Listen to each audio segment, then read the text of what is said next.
to the presentation. I will share with you.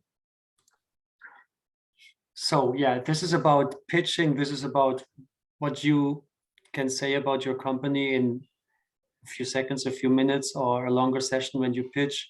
Pitching to your potential investor, pitching to a partner, to a corporate partner, to a panel, to a jury, whatever it is, you will pitch a lot for sure on your way, on your entrepreneurial journey, and already throughout this challenge here at GFI for sure.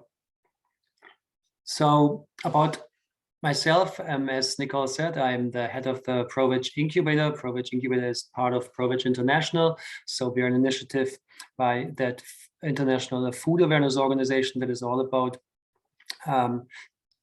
helping transform the global food system, as is GFI. We are an NGO with a presence in various countries, in Germany, in the US, and European countries, China, and also South Africa. And I'll tell you a little bit more about Proveg in a bit. Before, I would like to give you an overview of what we're going to cover today. First of all, after the introduction about Proveg, in a second, I'll tell you a bit more about. I will talk about the pitch deck, your central weapon and tool for pitching. If you have the opportunity to send it or to present it to someone, then the question what your pitch should do, and what a pitch deck is, how it is built, the different components. Then we'll talk about starting off strong and the elevator pitch, which is the shortest version of your pitch, and hopefully we'll have time to do some exercise, and some of you can give us your elevator pitch. Then we'll go through the different components in a bit more detail. That is the overview. From the overview to the ask slide, usually there's a couple of standards, and then some tips and a wrap up. Again, an exercise, a Q&A if we have time, and then that's it. All about pitching and your pitch deck. So first of all, a short intro to Proveg International. I told you what Proveg is as a food awareness organization, and our mission is, in short, 50 by 40. That means we want to reduce the animal consumption globally, or the consumption of animal products, by 50% by the year 2040. So in less than 20 years. So, this is just a very ambitious and very big mission we're all on. And that's why we also support startups, impactful startups that share this mission. We want to take animals out of the food equation together with corporate, NGO, governments, and other partners. So we know food is a very complex and diverse topic, and Proveg aims to be a multi-problem solver. So everything we do is focused on these 5 pros. That is ProTaste. It's all about how good can products be, non-animal products compared to the conventional products.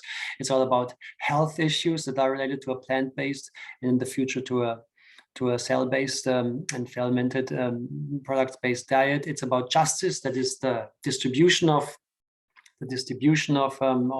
food around the planet, and it's about animal welfare, of course, and topics like climate change and other environmental challenges.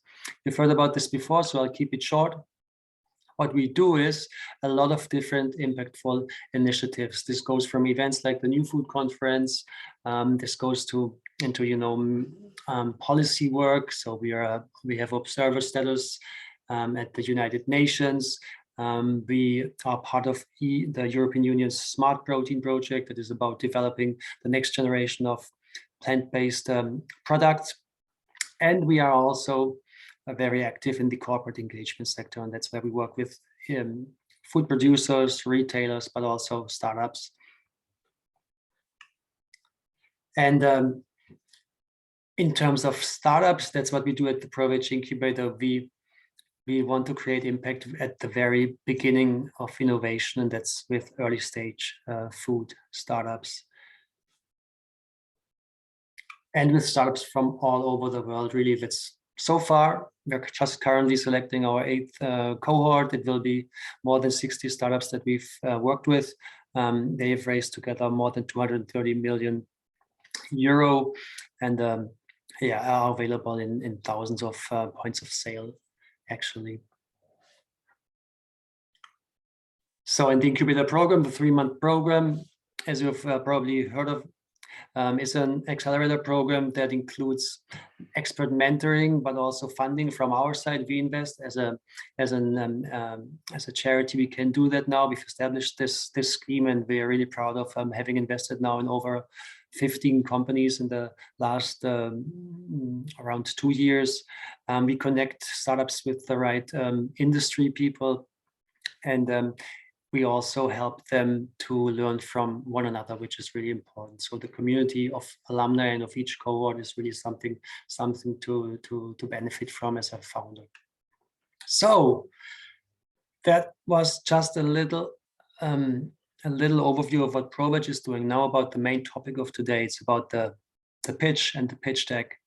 So what is it, and what can it do for you and for your startup? I don't know how interactive, Nicole, we can do this. Can I ask to the audience, to the founders here, what they think what the pitch deck is? Yeah, I think people can respond in the chat. Yeah, so if everyone can type in their answers. I don't know that we have a functionality for people to speak. Otherwise, it's but if anyone wants to raise their hand, and maybe speak or write. If you want to raise your hand, I can let you speak.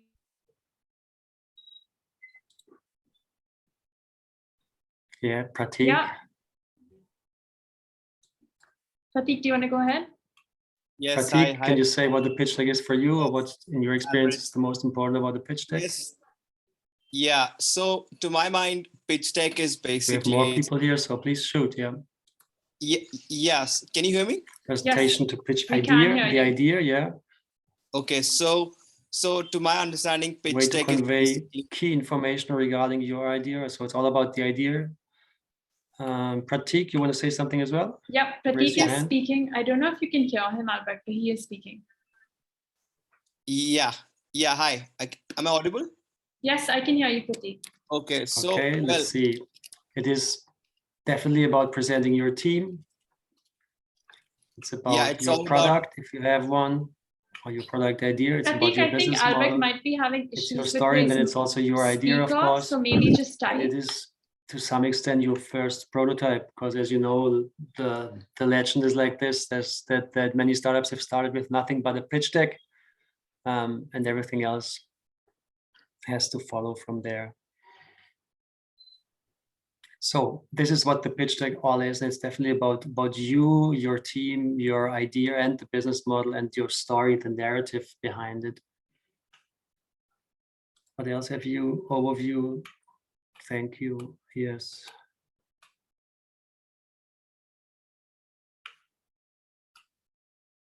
Okay. Does everyone want to type their responses?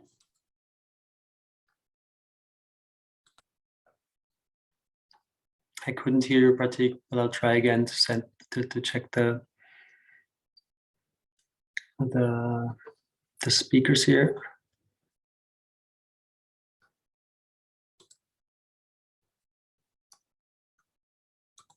Albrecht, are you able to hear me? Now I can hear, yeah. Okay, great. So if anyone would like to volunteer, please raise your hand.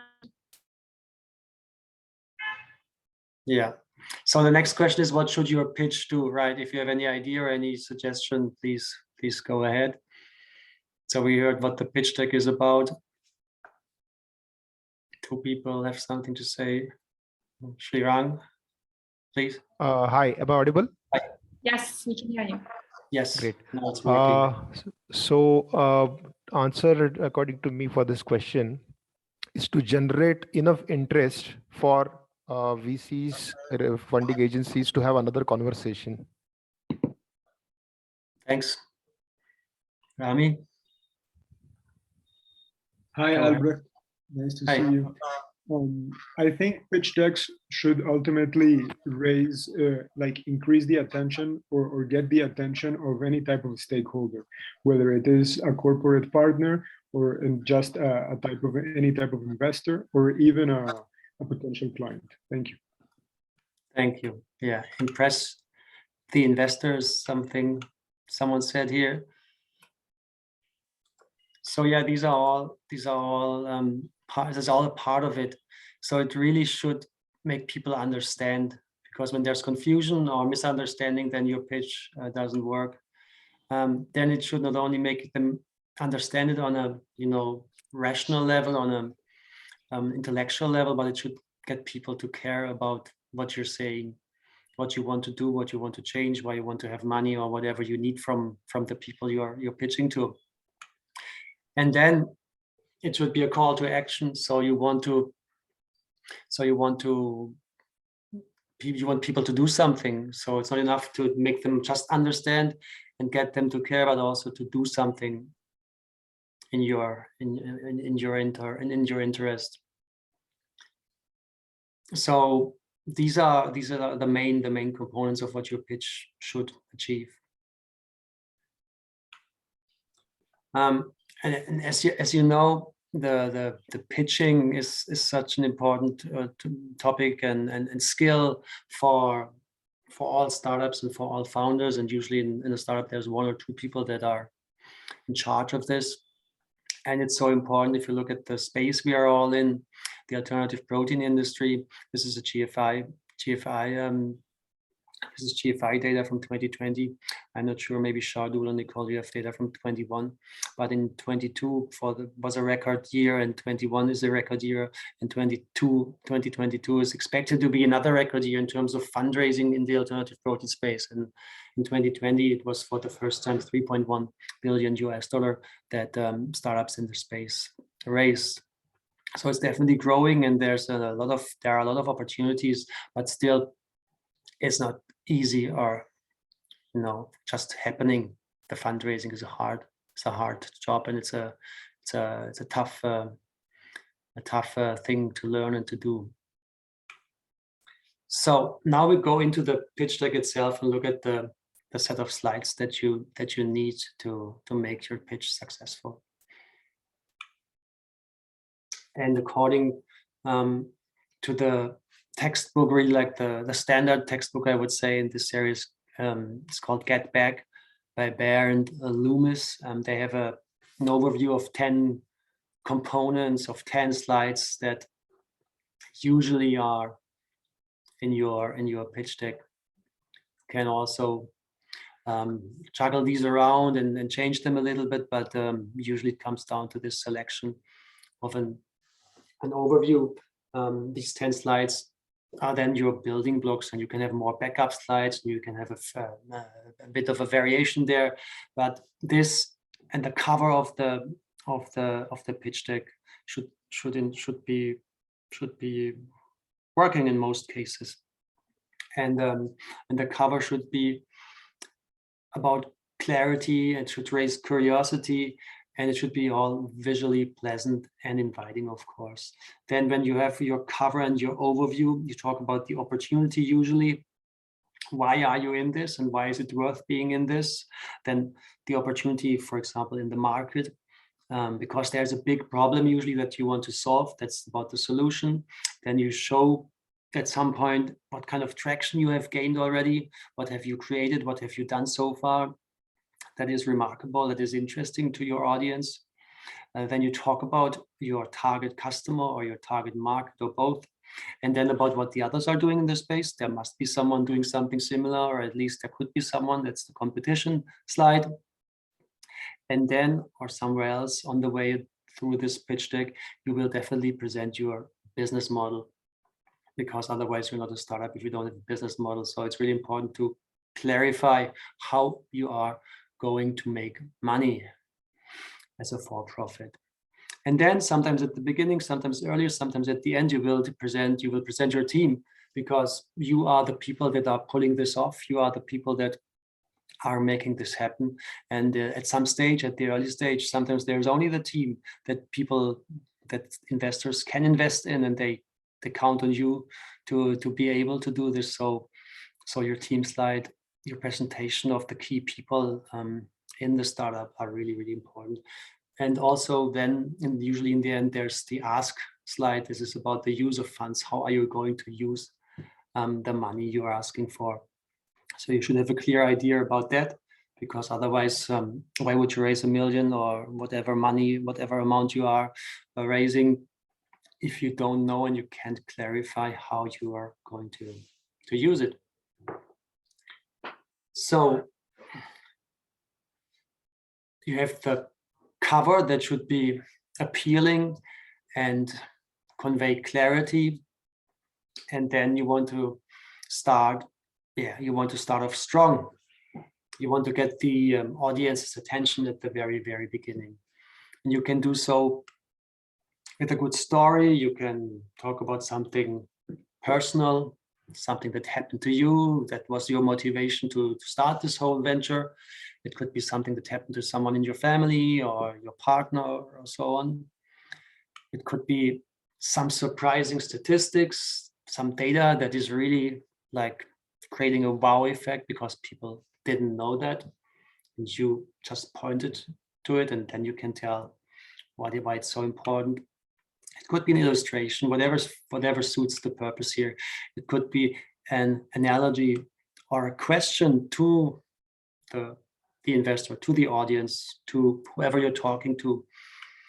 A quotes, quotes are sometimes just boring because you see so many quotes, but there could be something really curious, something that is then again surprising or connected to your personal story.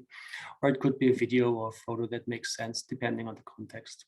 So you have to grab the audience's attention in some way, because you have to imagine that investors, but also everyone hears so many pitches in some way or the other, and especially investors get so many pitch decks, and they have so many people they're talking to. So it would be, it's definitely necessary. It's just very, very helpful to make this interesting for them and to start off strong to get people's attention. Some examples from startups we have worked with, for example, if some startup founder said that a vegan diet or a plant-based diet, well, we can do it, but his father, the founder's father, really didn't like dairy alternatives, like the yogurt alternatives, plant-based yogurt and so on, because he was always saying that like something is missing, and it was the creaminess, that was the texture of the yogurt that you would expect from a conventional dairy product. So he started the story. He started the presentation with his father's disliking of the current products on the market, and that he wanted to change something about it. Another startup that developed plant-based dog food connected this with the pet food industry as it is nowadays, that is actually a real ecological problem. So you said, wow, we didn't know that. Or some other startup from China gave you an overview in the beginning of the chicken market and how big it is and how popular chicken as a food is. So these things can be some starting points. And before we go deeper into like some of the slides as examples, I would like to look at the elevator pitch as the shortest version of everyone's pitch. Be it really like in an elevator where you only have 30 seconds or so, depending on the speed of the elevator, or you meet someone at a party, or you meet someone at an event, and you want to convince them that what you're working on is really exciting and worthwhile, and in the case of an investor, also worth the attention and the money at some point. So you want to start with something people are familiar with, so it makes it easy to connect. You want to explain why your solution, why your innovation, why your product does something, what it does for the customer and how it works. And you want to show that you are solving a real problem and not just some niche thing that you found to be interesting, but that is not relevant to so many people. So a couple of examples from startups we have worked with is if you explain that you want to present a plant-based, or you want to bring a plant-based alternative to mozzarella to the market. You said something like a healthy and nutritious way to enjoy what you love about mozzarella without the downside. Or the first ice cream that everybody will love and that is healthy. Or the easiest way to order your favorite food, or whatever it is. So if some of you would like to volunteer and give me and everyone here in the session your elevator pitch, really like just 10 seconds or so, looking at these elements here, something that we are familiar with, what does your solution do for the customer, and what are you solving as a problem. Doesn't matter if you're working on cultivated meat or fermentation derived dairy alternative. I think anything would do. So I would say let's take three or so examples. So Ranak is suggesting, we are building a plant-based company providing affordable, innovative, high protein and great tasting alternatives made from plant produce. We wish to source only from farmer-owned entities to enable a higher return to the farmers. Thanks a lot. Someone else wants to do an elevator pitch? Also, you can speak up and really pitch via the microphone if you like. Don't be shy. Try it on us. Try it on your team members. Try it on the audience here. Does anyone want to volunteer? If you want to raise your hand, and then you can go. Armand? Yeah, we can just promote you, Armand.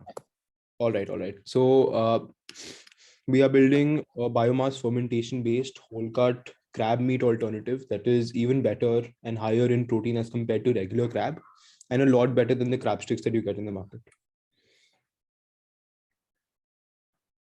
How is it better?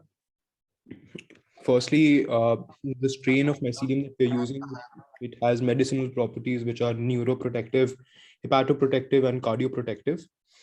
So it not only is high in nutrition, but it also has certain preventive properties which have been in a way proven as a preventive measure against Alzheimer's and Parkinson's. Okay, how would you start with something like in the very beginning that people are familiar with? All right, so have you heard of the company Quorn? Have you heard of it? All right, so Quorn uses biomass fermentation. The process that we plan to implement is very similar to that, but the end product is going to be a whole cut crab alternative. One more thing, you might not have heard of the company. It's called Aquacultured Foods, and there's another company called Bosque Foods. Both of those companies are primarily the only companies that are working on whole cut seafood alternative, and we want to be that for the Indian segment. Thanks. Yeah. I'm definitely, I just met her today, the founder, familiar with Bosque Foods. It would really depend on the context and of course who you're talking to, but this thing with the familiarity could be many things depending on where you are and who you're talking to. Thanks a lot. Let's take one more. Thanks, Arman. Ayush, I'm just gonna, yeah, you can go. Yeah, please. Yeah. Creamy, can you guys hear me? Yes, so that we can hear you. Creamy and low cost plant-based milk, that is what we are developing. So we are using less known ingredients to develop a milk that has a shelf life of 6 months and has 40% lower cost than the market milk. Yes, market plant-based milks. Yeah, that's my pitch. Elevator pitch. Yeah. So thanks. Okay. Do we want to take one more? Yes, one more is okay. Shama, I am going to. You can go. Hello. Yeah. So the same dairy that we all love and adore can also come from cellular agriculture through yeast. We are introducing the dairy protein producing genes into the yeast cells, and we can develop dairy proteins through yeast cells. This will help to reduce help to develop as a sustainable, animal-free, lactose-free, hormones and antibiotic-free dairy proteins. Thanks, Shama. Yeah, I like this, and it's very to the point in the terms of the tech, in terms of the product or the solution, which is good because you want to usually have an audience that has some context, but it's always good to think of the chance that people don't know much about the context, and then you would start with a real like simple way of getting closer to your solution by just stating the problem or something that people can relate to. But this would all depend on your audience. When you know who someone is and what the context is, then it's easier. If you meet someone and you're not sure at all how much they know, maybe someone from a different industry or who could be also an interesting partner or stakeholder at some point, you would have to start a bit more general, and then if you have the time, go deeper into this. Okay. Thanks, great. Yeah, Thank you. So yeah, that was the exercise about the elevator pitch. Yeah, and right, if you have any questions now, can use the Q&A button as well. And if we can't answer or address everything right away, we can try to do so later. So then let's go into those components of the pitch deck. These are the slides, and here are some examples of cover slides that are appealing, that are easy to understand in some way. Sometimes it's only logo and the brand color. For example, the most delicious plant-based dog food, or legendary, now it's formal. I mean, these are well-known companies. They said this is the dairy of the future. Or again, creamy dairy-free indulgence about fermentation-derived creaminess, if you like, in your alternative dairy products. So just some examples. But if you want to have if you're like really like in the even in the very, very techy context, you would still try to make it appealing and interesting and easy to understand on the cover slide for sure. Then for the overview slide, is like the introduction after the cover. This could also, depending on if it's a plant-based product like here, or if you're working on cultivated meat or seafood, it would depend what your solution is about, but you would break it down into a few bullet points for sure, and add some imagery if you can, that supports your main messaging. So it should be about what you do, what industry you're in, what category in, so it's easy to orient for someone who sees this for the first time. What is this about, and what's the opportunity, and what is really innovative about it? So that's the overview slide. Then an example of an opportunity slide is like this. You look at the different categories, and here's some startup wanted to point out that plant-based ice cream and frozen novelty is actually an overlooked category, because most people would say this is not that interesting or not that big or very crowded or difficult for whatever reasons. But here they show that this is actually the third biggest category in the plant-based alternatives market, or the third highest in value, as they emphasize here. So this is the opportunity slide. You show why this is an amazingly big and fruitful and promising opportunity for you as a startup, but of course for your investors and for your partners and whoever you are pitching to as well.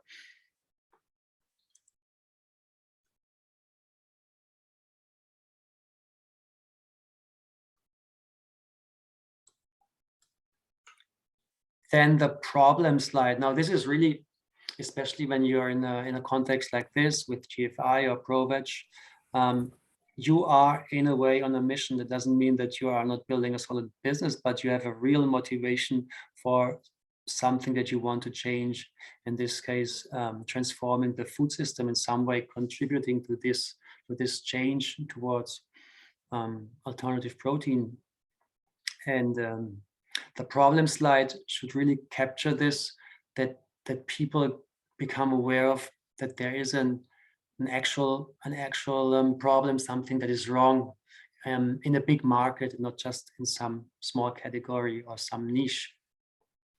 And with pointing out this problem, you should show that you have a deep understanding of this problem, that you see why it's there, and that it is actually such a big problem. And you can here, like in this case, take a personal perspective and explain why this problem is so big from your perspective and why it's relevant to the rest of the world, that it's something that has to change.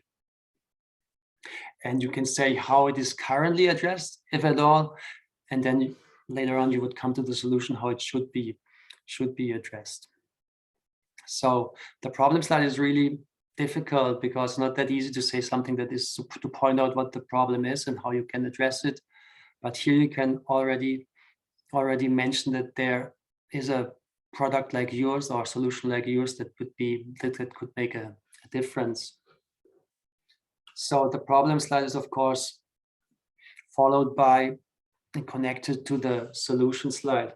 So if there's a problem and you have pointed out that it's a big problem, then there should be a smart and a big and a good solution, yours.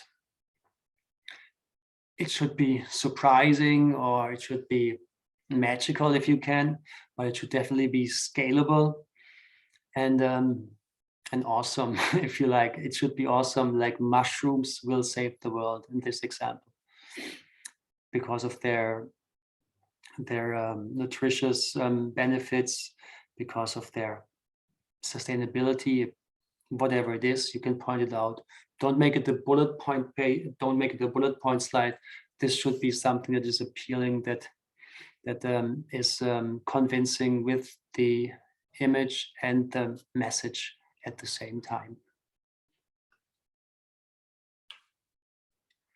Then let's look at the traction slide. So this is where you can show what you have achieved so far, and this can be many things. This can be experiments that you have done. This can be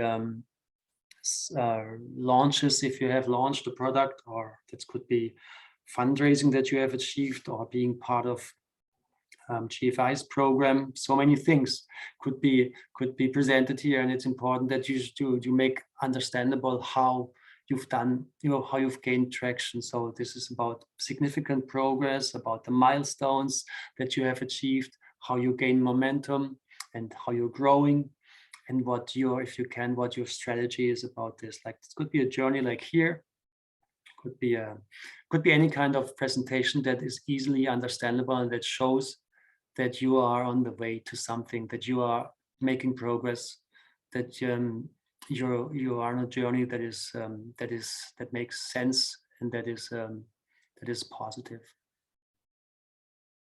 So for traction, it is connected to your understanding of the market and of your target customer. It's also something that should be part of it, should be part of your pitch deck. It could be something like here, something simple. How big is the chocolate market? How big is the meat market? How big is the alternative milk, plant-based dairy market, and so on. So many things, and you could say how much of that you want to grab, how much you can in your home market, how much of that market you can gain when you expand into different geographies, and so on. So this should be on the market slide. And if you talk about a specific type of customer, then you should show that you understand the customer that you are targeting. So is this the so-called flexitarian? Is it the omnivore? Is it a different demographics, certain age group, certain consumers in your country or your region or on a global scale? All of this should be part of your customer and market slide, or if necessary, of 2 slides.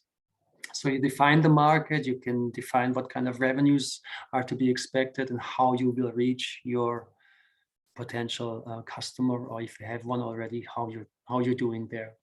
You could add some metrics, like what kind of prices you would expect and so on from, or what kind of, or what you've done on like research, if the customer is ready to pay for this, and these things.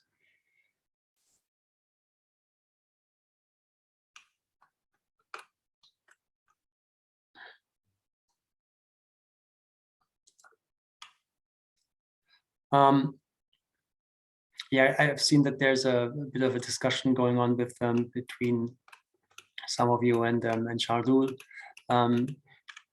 What kind of message I want to bring across is your pitch deck can be adapted to certain audiences. If it's more an academic panel, like in this case, or more of like tech savvy people, scientists and so on, then you would of course adapt your slides and go deeper.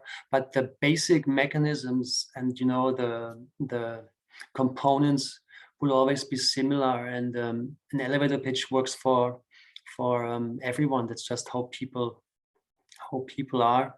So you want to surprise them, you want to have appealing slides, and depending on how much they know, how much context they have, you can of course already go deeper or be more general, depending on, it will always depend on the audience. The competition slide, if you have a product or you intend to develop a product, then you could, like in this case, very often you see these in pitch decks that you compare your solution to what others are doing, what they are lacking, what you are bringing to the table that is different, that makes you stand out from the competition. It should be true. It should be based on your research. It should be true. Should be based on facts. For example, you have an ingredient that others don't have. You have a patent that others don't have, or more simply, like you have maybe 100% this, and others have only hybrid products, or you have clean label products and others have long ingredients lists, and so on. It could be many things, but you should make clear in the competition slide how you stand out and how you compare to others on the market. And then there's the business model slide, one of the really important slides, where you have to show how you will make money, even at the very early stage, and at your stage when you don't know necessarily what your final solution will look like, and maybe that you will have to pivot a lot on the way, how you will fund it and so on, where you're still at the conceptual or R&D stage. You will have to have some understanding and some idea of how this can be made and turned into a business. So you'll make some assumptions and projections, even though they may be fragile and they can be challenged and they will change over time. But it should be plausible in a way that you can show that you have thought this through, and you know what the market looks like and what you can add to this. What your costs will look like, how much money you will need, and how much money you will make. Yes, so if you are making revenue projections, they should be reasonable. They will be tested. If you're spending money, you want to say why your costs are legitimate. And then, of course, there are some metrics or KPIs like burn rate, runway, cash flow, and so on, that depending on the case can be included, or if it's not relevant at the moment, then you can explain why this is not included at the moment.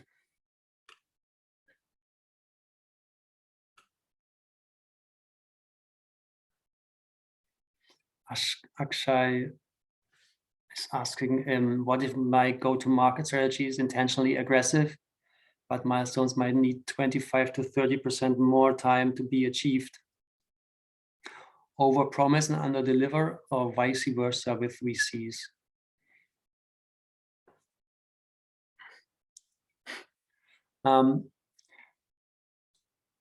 I don't think you should over-promise, because this can maybe not be challenged at the very moment when you present it, but if you're just starting a conversation and you want to continue the conversation at some point, you have to explain these.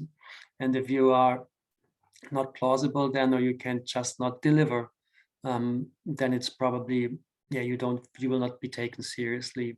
So it's good to be bold and to be ambitious, but it should be in some way still realistic, of course. I know it's sometimes hard, especially with things like cultivated meat.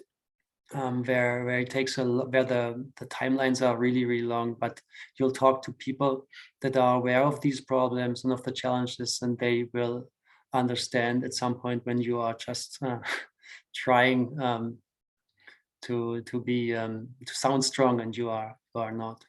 So I'd be careful with that, because you want to have a follow-up conversation and probably a long-term conversation with those stakeholders, not necessarily only VCs, and you should be credible. So under-deliver is not really an option to already plan for.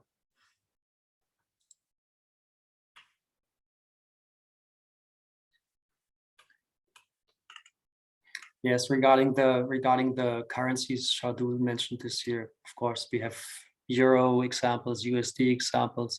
It's good to be clear about this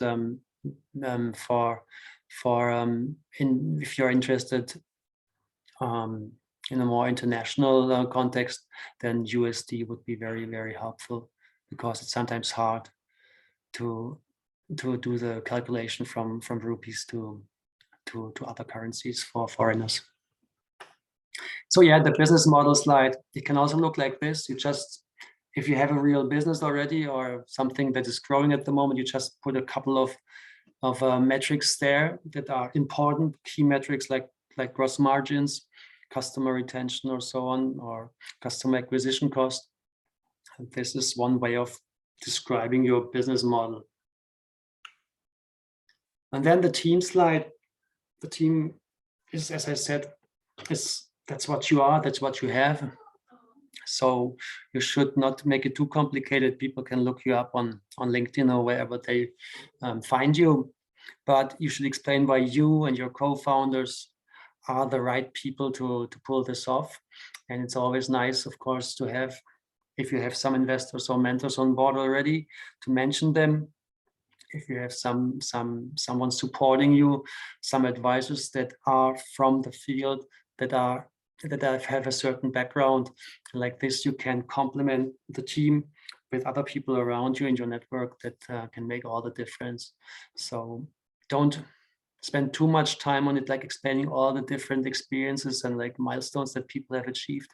But overall, the team slide is really important to convince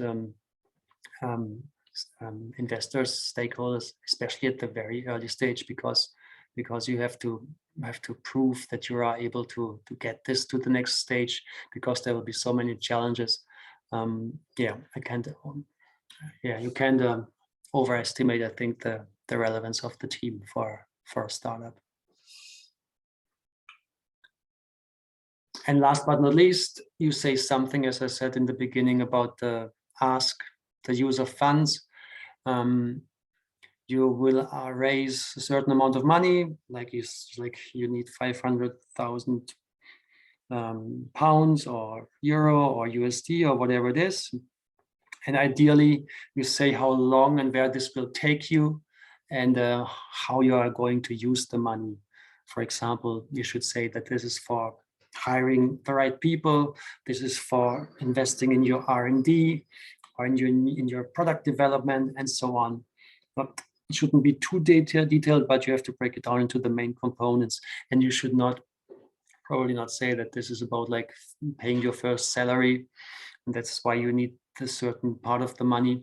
It's okay to ask for a salary, but at the beginning, it's really all about building the business, and then other things will follow for sure. So we wouldn't have, I think, time for this today. I'd be interested to see especially how you are at this stage defining your problem and solution, how a slide could look like, and also the business model slides, because these are often very challenging. But I'm happy to discuss this, or via email, or if you like to have a chat at some point, we can also try this. But give this some real thought. What is your problem? What is the problem? What is your unique solution? And also very much at some point, think about the business model, how you can describe it, and how you can convey this, how you can bring it across in just one slide. it's often very challenging.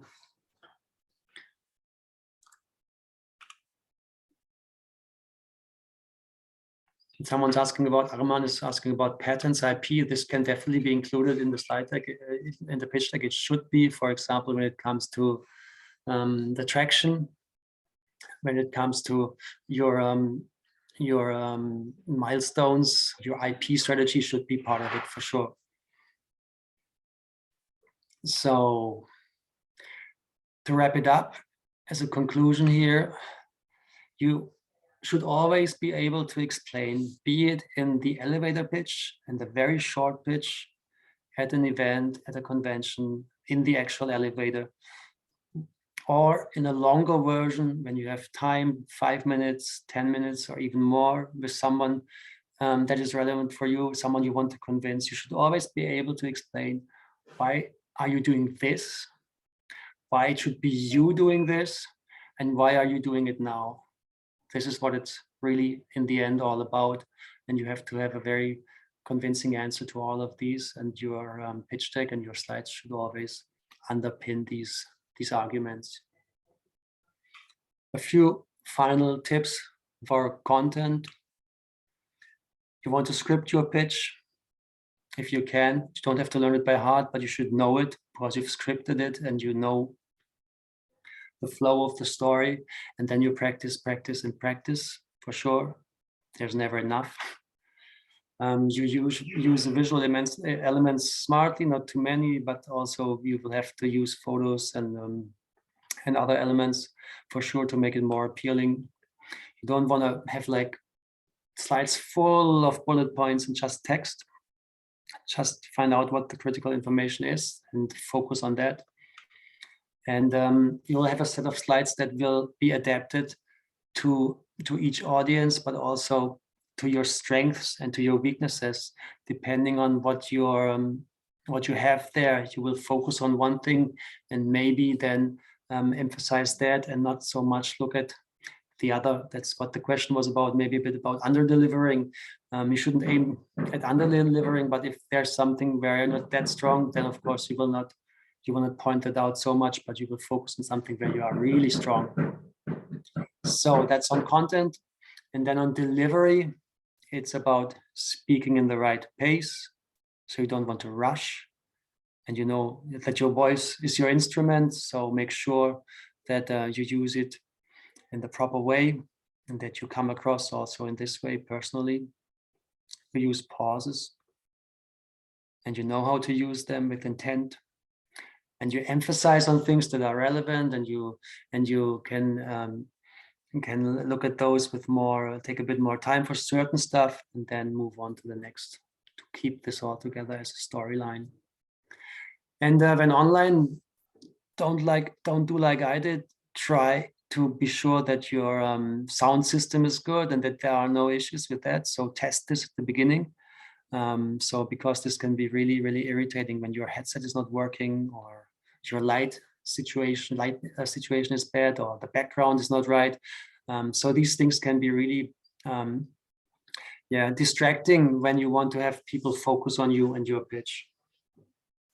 Then in your style, in your delivery, be enthusiastic, because if you are not enthusiastic about your startup and your innovation, about your solution, about your team, who else would be then? And last but not least, you would want to bring your personality to the pitch. So you are the person that is representing the company or the project. And that this is always something personal. You are driven by some motivation, by some mission, by some intention that only you have. And so you will make it a personal thing. Not necessarily like your life story or something can be part of it, but definitely something that is personal, that makes the pitch unique and individual. So much on delivery. And that's about that. So thanks for your attention. I hope it was helpful indeed. And I'm happy to connect with all of you on LinkedIn or wherever you are and where you can find me. And I don't know. Yeah, if there are questions right away, we can give it 5 more minutes or so. Otherwise, we'll just wrap it up and I'll follow up later on. Thank you so much, by the way, Albrecht, and my apologies for the delay again. I think we can take a question or two. So if anybody has a question, you can raise your hand and I can quickly promote you on as a speaker from the attendees. Sorry, hi. Probably I can do a follow-up question, Shadul. Please go ahead, Akshay. Yeah, thanks. I mean, thank you very much, Albrecht, for your very informative session. This is basically, I mean, about under-promising and over-delivering of work. So that was my question. So this was basically based on especially some of the cultivated meat companies and probably a few of the fermentation companies as well. Like in terms of achieving their basic milestones, which they promised that they'll achieve in 2018, 2019, and they are yet to achieve it. Is the focus mainly on the founding team and the trust on the founding team rather than basically, you know, not achieving those milestones? I mean, that could be very different, like, in terms of discussions with venture capitalists and in terms of coming out in public and saying that they want to achieve it, let's say in 2023 Jan, but they are not able to do it. And probably that's going to be pushed over to 2023, end of 2023 or whatever it is. So, I mean, these companies still raise their next round, right? So, yeah, I think that's a proper description. You have a question there or just the comment? I think the question is about what you emphasize. Yeah, I mean, I'm just a clarification, like, you know, for example, let's say a very early stage startup, how should they approach in terms of promising whatever their business model is or their go-to-market strategy is? I mean, obviously they need to be, I mean, like what you said, I completely agree about, you know, being not over-promising and stuff like that. But again, there are examples of companies which do come out in public and say they'll achieve these milestones and have not yet done that, specifically in this sector. And how does that play internally with VCs? I mean, this could be a, I don't know, a complicated question, or I'm not sure whether you understand what I'm asking. I may say that if I got you right, the important thing is really, I've said this and it can't be, yeah, we have to say it again. It really depends on where you are at the moment and who you are speaking to. On some occasions, you will just have a very general, like a 3-minute pitch where you just present general ideas. And depending on your stage, you will emphasize probably on the team because you have a great team of scientists, maybe a great business person who wants to join or something like this, or some advisors that can make the difference. And you maybe don't need to focus so much on the business model or any, you know, projections of revenues, because it's at such a stage everyone knows that this will be, I wouldn't say it's futile, but it's definitely less relevant than at a later stage where you will have shown that you have gained that, you have achieved that point. So at your stage, from many of the projects that are part of the of this, they're part of the session and the GFI challenge, I would say that the team and the solution and the IP strategy and these things are the most important things that you have to point out. Yeah, thanks, Albrecht. That helps. Thank you very much. Thank you. All right. No, I think in the interest of time, we can close out the session, Albrecht. Thank you so much for staying a little over. And we'll definitely circulate the recording of the presentation with our cohort so that, you know, they're able to learn from the session and kind of complement it with everything else that we've given them as a resource. So thank you so much for joining us today. I guess what we'll convey to people is they can perhaps just email you out and wait with a comprehensive set of questions if they have any. And, you know, I will just request everyone not to repeatedly DM any of the mentors and perhaps just let them take their time to get back to you. But once again, thank you so much, Albrecht. Any closing thoughts before you kind of jump off the call? No, thanks. All the best. It sounds really interesting, like from so many different companies or future companies and projects in the in your selection now. So I look forward to the next steps and next rounds of this, and who's making it to the end, and how you are who you are then how you will win over your jury in the end. So anyone reach out anytime, and I'll try to answer your questions or give feedback. Thank you. Thank you, Albrecht. And we'll obviously love to have Divya, I think, for the demo day, and she'll be able to, relay back more feedback to you of her experience. Absolutely. Yes. Excited for that. Great. Have a good one. And thank you for joining us. Thank you. Thanks, Shadul.